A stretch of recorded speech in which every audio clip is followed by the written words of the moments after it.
Welcome to the Scientific Papers Podcast. This is episode 2, Finding Scientific Papers. So how do we find journal articles? I'll discuss 3 ways in which you can find scientific articles. One is to simply perform an internet search. You can use Google Scholar. If you're not familiar with Google Scholar, this is just a search that allows you to find scholarly articles. So you'd pull up Google Scholar. Let's say you need to research mass extinctions, specifically how animals get smaller. I'm going to type in body size reduction in vertebrates following mass extinctions. And you can see the results. And Google Scholar even shows me if I can access the free PDFs or HTML documents. I know I can access the first one about the Lilliput effect, and the second and the third one, and so on. And so I'd be able to get free access to these journal articles, and it even shows me the authors as well as the journals and the year these articles were published. Okay, let's say I need to do a more specific search, and so I search body size reduction in vertebrates following the end Devonian mass extinction.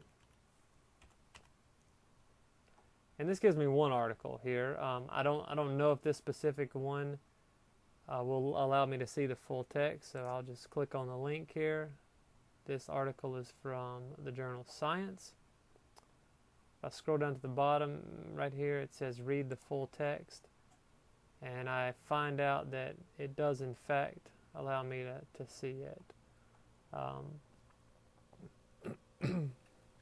So let's say I'm searching mass extinctions. Here we'll distinguish between primary scientific journal articles and just regular news articles. So let's say I'm searching and I come across an article from the New York Times by a guy named Carl Zimmer, and I find out this is a pretty recent article, and it's titled "After a Mass Extinction, Only the Small Survive."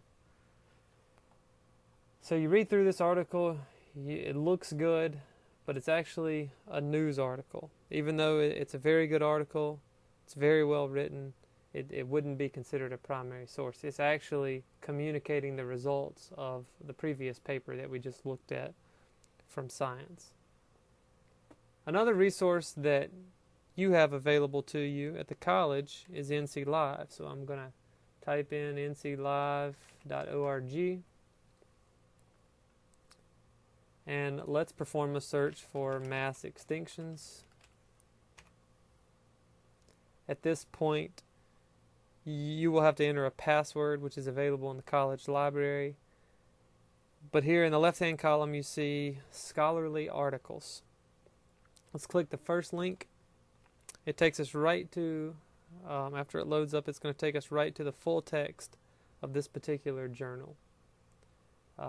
This article, Mass Extinctions and Macroevolution. So I have the option here of downloading the PDF. Make sure that it does come from a journal article. It's published in 2005. So NC Live is a great resource.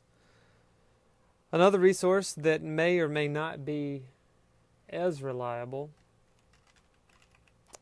is Wikipedia. So I'm just going to, again, search for mass extinctions, and I'm going to go to this Wikipedia site that says extinction event, and what I get is a really long page, but if I scroll down to the bottom to the references,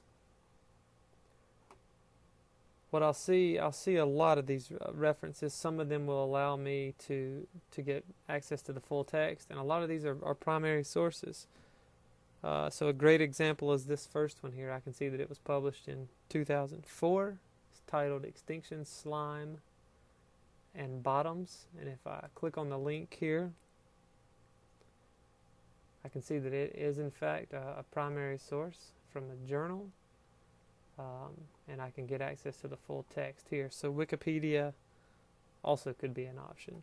So Google Scholar, NC Live, the reference part of a Wikipedia page are good places to get good primary scientific journal articles. I hope this helps. Thanks for watching.